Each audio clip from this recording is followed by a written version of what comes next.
Here is our main story on the Rated R Safety Show. Okay, running slightly behind on the timeline, but hey, those things happen as we are talking. So let me ask you a strange question, because, you know, it does come up and it does happen inside of the workplace. So questions do get asked. What do you do inside of your organization if you have an event that is catastrophic to the organization? What do you do if you have an event that is catastrophic towards the team?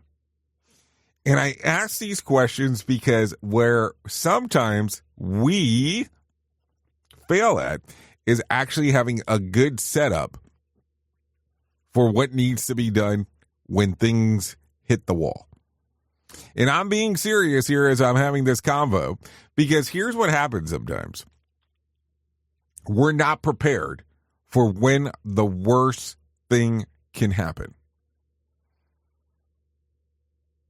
And listen, there's all kinds of interesting stuff you can do. Safety management systems. If you deal with a lot of chemicals, there's some stuff that you can have set up for first responders and so on. But where we sometimes tend to fail is, do you have an incident team ready available inside of the organization? And I ask this question for the following reasons. Not that they all need to be safety people, because I think sometimes people get that confused. They can be from different departments within the organization. And I ask this because sometimes you have to have a person in place for this team, and then you have to have a backup if your organization is big enough to be able to do this.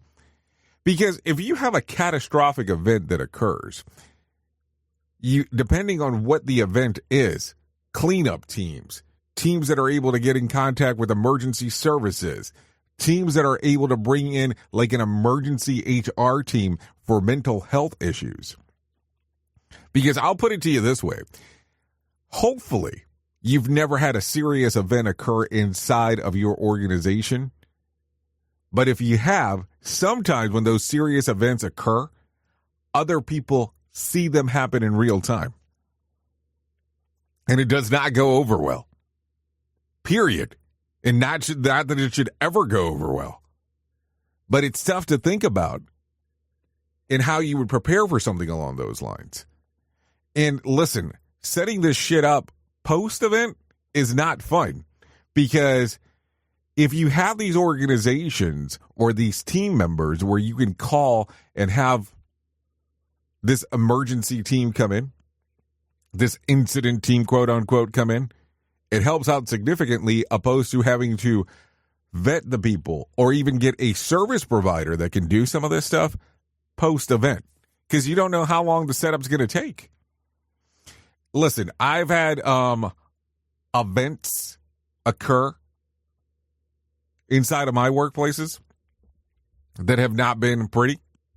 Like, I remember a person attempting death by suicide inside of one of the facilities that I worked at, right in the middle of what we would say, quote unquote, is called the sales floor.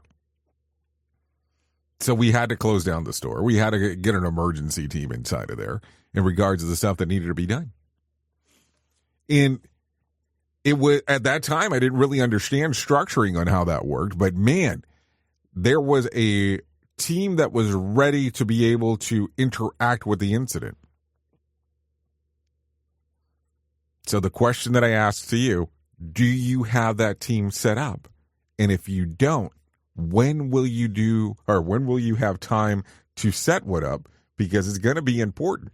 You never know when any of these things can happen, and life can change in a moment's notice.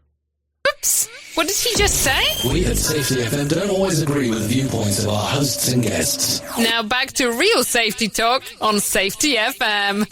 Don't go anywhere. You're listening to the home of real safety talk. You are listening to Safety FM. We'll be right back.